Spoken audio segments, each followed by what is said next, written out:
Et la fameuse technique de la banane pour remotiver Byun.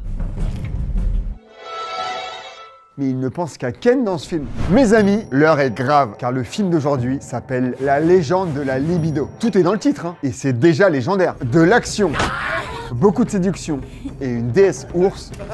Tant d'inventivité autour d'un seul et même sujet, le cul. Allez, c'est parti. Alors, on est en Corée, il y a longtemps, très longtemps. Vous voyez ce type de dos? Je vous présente Byun. Salut, petite b***. Il va se faire embêter par des types un peu chelous. Va te faire sucer par les ours. Plutôt original comme insulte. Et en plus de se faire embêter, toutes les femmes du village se moquent de lui. Il a l'air d'un homme, mais il n'en a que la coquille. Ah oui, parce que je vous l'ai pas dit, mais cette femme-là, elle l'a forcé à avoir un rapport intime il y a quelques jours. Sache qu'une pauvre paille est plus épaisse que ta bricole. C'est un peu bof. Byun, il a un grand frère qui s'appelle Kang. Sauf qu'avec lui, bah, c'est tout l'inverse. Il a la cote de fou avec la jante féminine. Aucun rapport avec son frère. Mais en plus de filer des complexes à son petit frère, Kang, il est hyper maladroit.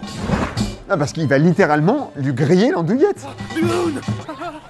Mais pauvre Byun, quelle semaine de merde! Mais alors comment il va éteindre le feu? Avec de l'eau? Dans 20-30 ans, il n'y en aura plus. Bah non, ça aurait été logique. Mets-toi sur le dos. Avec un gros coup de pied dans les coucougnettes. Enfin, même des coups de pied. Tu vas encore plus réduire la taille du manche de ton petit frère. Il me faut plus d'élan. Ah ouais, le mec va carrément prendre de l'élan pour mieux lui savater le service 3 pièces. C'est pas très fair-play, Kang. Bon, on retrouve Byun qui se remet doucement de la douleur qu'il a pu ressentir. Voilà. Et là, il entend des cris de détresse. Au secours. N'écoutant que son courage, il décide de les sauver d'une mort certaine. Non mais c'est quoi ce serpent là? Il n'y a aucune tension. Après avoir sauvé Gandalf et son petit-fils, et ben l'ermite, il lui parle directement de ses problèmes d'impuissance. Quelle impuissance? On me l'avait pas sorti celle-là depuis longtemps. Ok, merci Gandalf, sympa. Pour remercier Byun, l'ermite lui parle d'un élixir qui pourrait transformer n'importe quel homme en étalon. Mais il y a cependant 2 règles à suivre. La première, pas de sexe pendant 15 jours. Et la seconde, Bois une seule gorgée de l'élixir. sinon les conséquences pourraient être très graves. Byun, il est surexcité. Il se rend sur les lieux, il trouve la bouteille et ben il l'engloutit. On avait dit une gorgée, c'est pas compliqué. J'ai un mauvais pressentiment. Après avoir défoncé la bouteille, Byun s'endort, et là, la magie opère. Des lucioles l'entourent, et des champignons se mettent à pousser autour de lui, de manière très imagée. Vous avez capté l'idée? Ouais. Et du coup? C'est plutôt explicite. Bon, après avoir autant bu, forcément Byun, il a envie d'uriner. Mais là, comment vous dire? On va assister à quelque chose de grand, de très grand. Regardez-moi la puissance de ce jet. On dirait un Karcher. Il va déplacer un rocher, dévier une cascade et même, accrochez-vous, aller dans l'espace pour toucher le soleil. Non mais là c'est trop. On a tous déjà été surpris par la puissance de nos jets le matin. Mais de là à détruire tout le paysage, c'est fou. Bon évidemment, son jet n'est pas passé inaperçu et on a même plusieurs villageoises qui l'ont grillé avec des jumelles et qui en débriefent. 15 cm, c'est sa taille. Mais je parlais que de la taille de son gland. Waouh mon salaud. C'est impossible. Mais attends, mais comment tu fais pour pas marcher dessus? J'ai glissé, chef. Bon, avec tout ça, vous vous doutez bien que Byun, c'est le nouveau fantasme de tout le village. S'il ne jongle pas avec ses pieds alors. Pourquoi? Bon, en tout cas, la rumeur disait vrai. Toutes les femmes sont choquées. Même une oie. Oui, un animal qui est choqué par la taille de son engin. C'est bien simple. À partir de ce moment-là du film, toutes les femmes n'auront qu'un but, coucher avec Byun. Et là, tout est permis. Elles utilisent tous les stratagèmes. Bonjour, Byun. Il y en a qui jouent avec leur jupe. Et d'autres qui mettent en valeur leur poitrine. C'est quoi là? Il y a plus de limite. On a même la doyenne qui s'y met. Oh my. Mais il ne pense qu'à Ken dans ce film. Tu veux bien me donner un gâteau? Il y en a même une qui le force à mettre un gâteau de riz dans son soutif. On ne fait pas ça! Bon, dans le lot, il y en a une qui arrive à retenir son attention. Bon, d'accord, en entrant chez lui par effraction. Comment es-tu entré chez moi? Par effraction. Aucun homme que j'ai connu n'a su éteindre Éteindre quoi?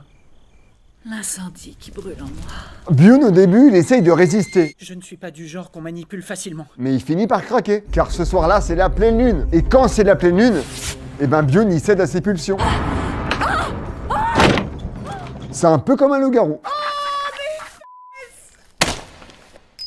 Non mais Byun, tu as été un peu fort là. La meuf saigne carrément du nez.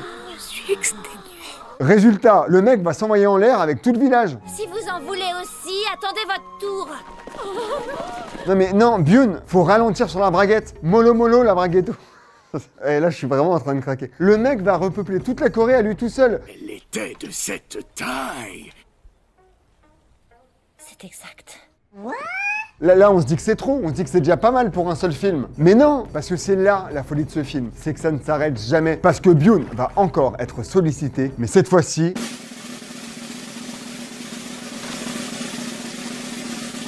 pour éviter une guerre. Pour éviter une guerre. Non mais c'est bon. C'est quoi ce film? C'est celui qui en aura le plus dans le pantalon qui gagnera. Byun, il doit affronter un adversaire pour un duel un peu particulier. Porter la plus grande charge avec sa poutre. Come on, man. Non mais, vous imaginez nous, hein, si nos chefs d'État faisaient ça pour résoudre les conflits dans le monde? I'm gonna come. Ouais, vaut mieux peut-être pas. Clairement, l'adversaire de Byun, il est pas là pour blaguer. Il porte 3 charges avec son membre. 3. C'est plutôt pas mal. Moi, je me suis arrêté à 2. Est-ce que Byun va réussir à faire mieux? 1 poids, 2 poids, 3 poids. Et la fameuse technique de la banane pour remotiver Byun. Il le défonce, il va monter jusqu'à 11 poids. Il va même les envoyer dans le ciel. Non mais c'est une poutre ou c'est une arme de guerre? Bon, maintenant, les choses vont un peu se compliquer pour lui. Pardon? Parce que Byun, c'est bien beau de coucher avec tout le village, sans se protéger d'ailleurs. À votre avis, quel problème il va rencontrer? Est-ce que tu es enceinte? Le mec a mis tout le monde en cloque. Ah bah là, vous avez gagné le pompon. Même la doyenne du village. C'est un cauchemar. Je lui avais pourtant dit de boire une seule gorgée. Résultat, toute la région se tape une sécheresse des enfers qui met toutes les femmes en PLS. La seule solution pour calmer la situation, c'est d'apaiser la déesse ours. What? Attendez, stop. La déesse ours? Qui est-ce qui écrit des trucs pareils? C'est quoi encore ce truc? Où pourrons-nous bien trouver un volontaire pour fucker avec un ours? Bon, Byun, il assume ses responsabilités et il se rend à la grotte. Oh, shit. Here we go again. Comment se fait-il qu'il accepte d'entrer là-dedans sans résistance? Et je n'ai pas jugé utile de lui parler de l'ours. Oh. Ah bah super le pote. C'est un vrai ours le truc. Mais c'est hyper dangereux, mais il va mourir dans la grotte. Là, si on résume, le mec, il doit coucher avec un ours pour éviter une sécheresse. Ça vous va, vous? Parce que moi, mon cerveau, là, c'est une fondue. Bon, alors du coup, la question maintenant, est-ce que Byun, il va le faire? Là, les villageois, ils sont devant la grotte, ils attendent. Quand tout à coup, il se met à pleuvoir. Oui, il l'a fait! La sécheresse prend fin. On ne sait pas s'il est encore en vie, mais c'est maintenant une vraie légende. Finalement, le mec du début qui se moquait de lui... Va te faire sucer par les ours. Eh ben, c'était un visionnaire. Il faut jamais vendre la peau de l'ours avant de l'avoir sucé. Excellent. Excellent. Nous sommes quelques années plus tard et nous observons les 328 enfants de Byun observer l'horizon. Mais pourquoi faire? Pour rendre hommage à leur géniteur, à leur papa.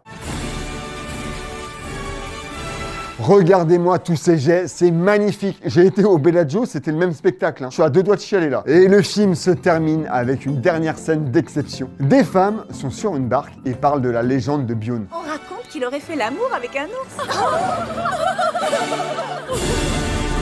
Ah, sacré Byun. On sent, vu son regard, qu'il s'est pas totalement remis de son expérience. Et on peut le comprendre. Bien sûr, ce film totalement fou est une comédie à prendre au millième degré. Je vous invite à le voir, d'ailleurs, avec toute votre famille. Vous verrez, malaise garanti. Et on remercie le réalisateur Chin Han-sol pour ce film totalement inclassable. Faites-moi découvrir vos meilleurs classiques, vos meilleures pépites. Je vous dis à très vite pour un prochain On vous raconte. Ciao!